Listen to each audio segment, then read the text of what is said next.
Shqipëria ka zhvilluar në Bruksel konferencën e 6 ndërqeveritare me Bashkimin Evropian, duke hapur negociatat për grup kapitullin 4, agenda e gjelbër dhe ndërlidhja e qëndrueshme.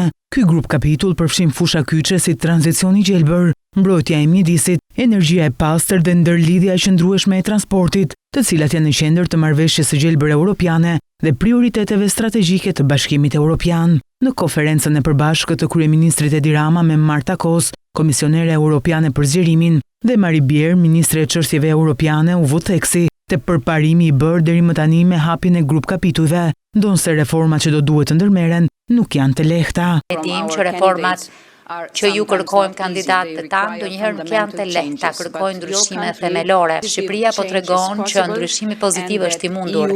Dhe vazhdoni kështu me këtë ritëm, duke u siguruar që të përfshini edhe parlamentin, shoqërinë civile dhe sektorin privat, sepse një konsensus i gjerë kombëtar përmirëson pranimin shoqëror e mëtej, sidomos për fusha kritike si reforma në drejtësi, pavarësia gjyqësore dhe lufta kundër korrupsionit, të drejtat e pronësisë, çështjet e pakicave dhe liria e medias. Sigurisht nuk kemi ende në linjën e finishit, ka ende shumë punë që shtrihet përpara nesh, por sot është një gur kilometrik dhe drejtimi është i qartë. Danimarka, duke qenë presidente e radhës, do të bëjë maksimumin për ta çuar më përpara zgjerimit. Kjo është një perandori, pjesë së cilës duam të jemi, një perandori vlerash, të drejtash, perandori sigurie e sigurimi ku më së fundi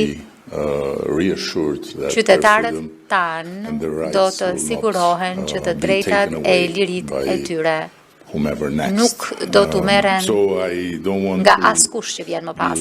Ndërkaq, Kos theksoi se tashmë priten rezultate në mënyrë që vendi ynë të jetë në gjendje të përmbyllë negociatat në vitin 2027. Shqipëria duhet të jap rezultate me reformat, duhet tashmë të sjellë gjithçka që është e nevojshme në mënyrë që të jetë në qendje të mbyll kapitujt.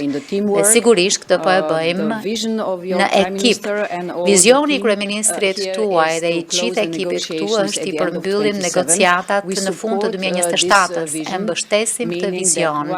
Në fjalën e tij, Rama e konsideroi kapitullin 27 të mjedisit dhe ndryshimeve klimatike, që është pjesë e këtij grup kapitulli, nga më të vështirët. Për këtë arsye, sipas tij, struktura e re e qeverisë ka një ministri të dedikuar vetëm për këtë sektor.